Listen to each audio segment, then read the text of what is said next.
Brought to you by NBC bearing, भारताची पहिली bearing उत्पादक।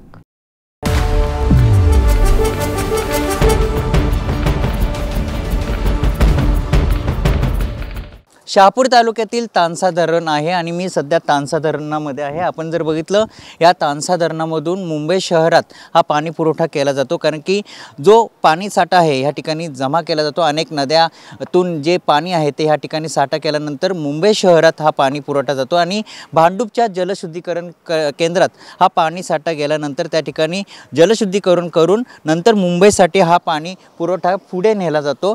तानसा धरण असेल, मोदक सागर मोडक सागर आणि त्यातून देखील जो पाणीसाठा हा मुंबईकरांसाठी पोहोचला जातो आणि तब्बल 4000 दशलक्ष लिटर पाणीसाठा हा मुंबईकरांसाठी दररोज दिला जातो। आणि ह्या संदर्भात बोलण्यासाठी आपल्यासोबत जल अभियंते अधिकारी आहेत। सर, दररोज किती पाणी साठा जातो? आपण सध्या तानसा धरणापाशी आहोत आणि किती लिटर दररोज मुंबईकरांसाठी पाणी पुरवठा केला जातो? एकूण मुंबईकरांसाठी 7 धरणांमधून एकत्रितपणे 4000 मिलियन लिटर पाणी पुरवठा केला जातो प्रतिदिन।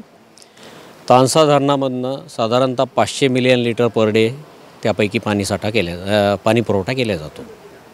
भांडूपमध्ये जलशुद्धीकरण केंद्रात तब्बल जसं तुम्ही सांगितलं मगाशी की 4000 दशलक्ष लिटर पाणीसाठा हा दररोज मुंबईकरांसाठी दिला जातो। पूर्ण 4000 मिलियन लिटर पाणी पुरवठ्यापैकी साधारणतः 2550 मिलियन लिटर पाणीसाठा ट्रीटमेंट भांडूप कॉम्प्लेक्समध्ये करून मुंबईकरांना पुरवण्यात येते। उर्वरित जवळपास 1400 मिलियन लिटर पांजरापोळ येथील ट्रीटमेंट प्लांटमध्ये प्रक्रिया करून उर्वरित मुंबईला पुरवण्यात येते।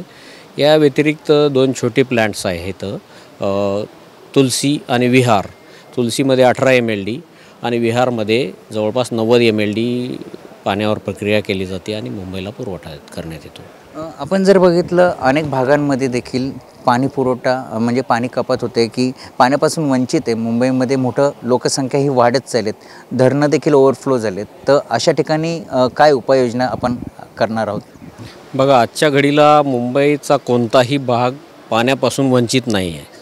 एवढं मात्र नक्की आहे की मुंबईची पाण्याची गरज वाढलेली आहे।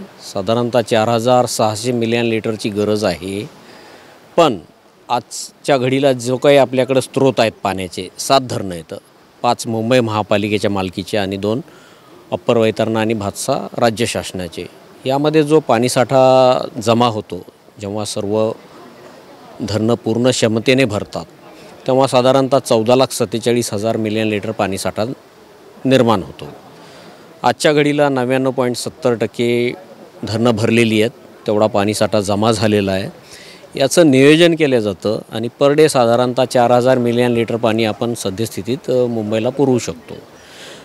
रिक्वायरमेंट वाढलेली आहे, त्यामुळे काही फॅग एंड आणि एलिव्हेटेड एरियाला पाण्याची टंचाई भासत आहे। पण भविष्यामध्ये वाढणारी लोकसंख्या आणि वाढणारं डेव्हलपमेंट हे विचारात घेऊन महापालिकेनं गारगाई धरण, जिथून आपल्याला साधारणतः 450 मिलियन लिटर पाणी पर डे मिळेल, आणि दुसरं निःक्षारीकरण प्रकल्प, तिथं सुरुवातीला 200 मिलियन लिटर आणि एक्सपांड केल्यानंतर आणखी 200, म्हणजे हे दोन्ही एकत्रित प्रोजेक्ट इम्प्लिमेंट झाले जे की येत्या 6-7 वर्षात पूर्णत्वास जातील, तेव्हा आपल्याला ॲडिशनल 800-850 मिलियन लिटर पाणी मिळू शकेल आणि पाण्याचा जो टंचाई आजच्या घडीला जाणवते त्यात थोडं रिलीफ मिळू शकेल।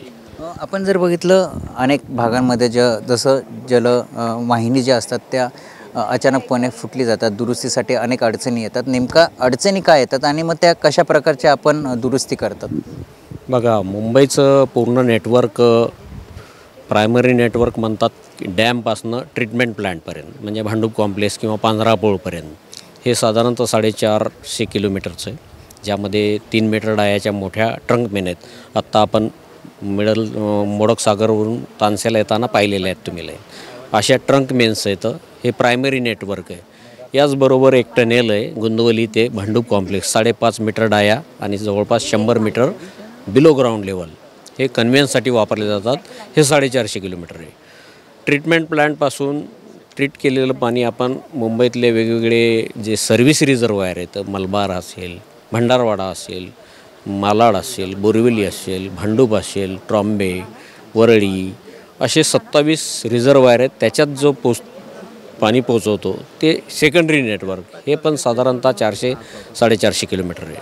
आणि सर्व्हिस रिझर्वायरपासून कन्झ्युमरपर्यंत जे डिस्ट्रीब्यूट करतो पाणी त्याला आपण टर्शरी नेटवर्क म्हणतो, ज्याची लांबी जवळपास 5000 किलोमीटर आहे. आणि हे मुंबईमध्ये तुम्ही पाहत आहात की वेगवेगळे प्रोजेक्ट्स चालू आहेत. त्या प्रोजेक्टमध्ये ॲफेक्ट होतात काही वॉटरमॅन, एक्स्कॅव्हेशनमध्ये तुटफूट होते, ते आपल्याला रिपेअर करावं लागतात. दुसरे, हे नेटवर्क भरपूर जुनं आहे, पिरियडिक त्याचं रिप्लेसमेंट होतं आहे. बट टोटल नेटवर्क विचार केला तर 6000 किलोमीटर आहे. ते एकदम बदली करणं शक्य नाही. तर ज्या जुन्या होतात लाईन वारंवार फुटतात, लिकेजेस होतात, अशा आपण दरवर्षी अशा वॉटरमॅनला प्रायोरिटी देऊन त्या रिप्लेस करत असतो. साधारणतः 150 किलोमीटरचं नेटवर्क एव्हरी इयर रिप्लेस होतं आहे, विच इज अराऊंड जास्तीत जास्त 2%, 2-2.5%. पण ती निरंतर प्रक्रिया आहे. जशा बिल्डिंग्ज रिडेव्हलप होत राहतात, परत त्या जुन्या झाल्या की 5-50 वर्षांनी तोडून नव्याने बांधल्या जातात, तसंच वॉटरमॅनचं पण आहे, पिरियडिकली ते रिप्लेस होतात. आपण जर बघितलं सध्या मुंबईला किती पाणी पुरवठा केला जातो, कारण की आणि किती पाणी पुरवठ्याची आता मुंबईकरांची मागणी होत आहे? मुंबईकरांची पाण्याची मागणी किंवा डिमांड 4600 मिलियन लिटर आहे. पण आजच्या घडीला आपल्याकडे तेवढे स्रोत उपलब्ध नसल्यामुळे आपण 4000 ते 4100च्या दरम्यान पर डे पाणी पुरवठा करू शकतो. नवीन स्रोत निर्माण झाले, गारगाई किंवा ते निःक्षारीकरण, तर आपल्याला ही वाढ करणं शक्य होईल.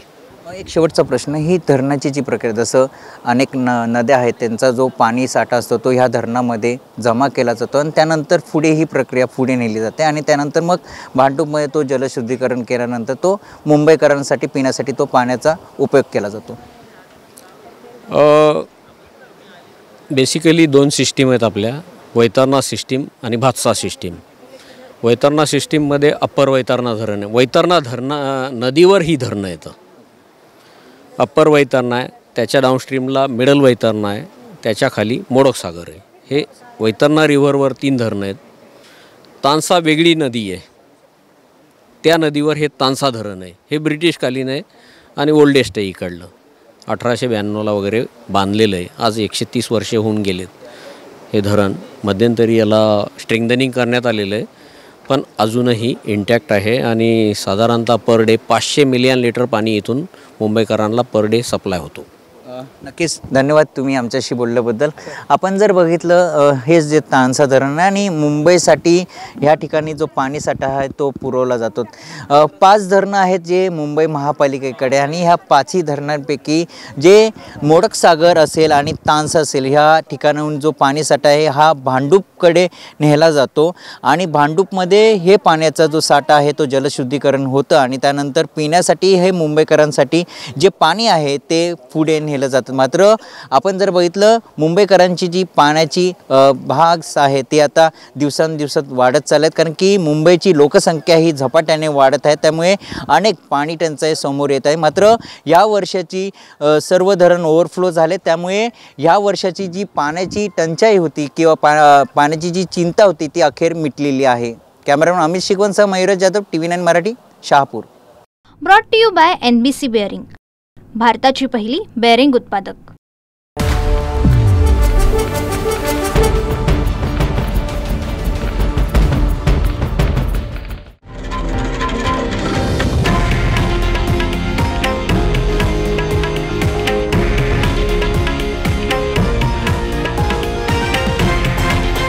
हे आहे देशातील नंबर 1 न्यूज नेटवर्क आणि आपण पाहत आहात TV9 मराठी, एकमेव.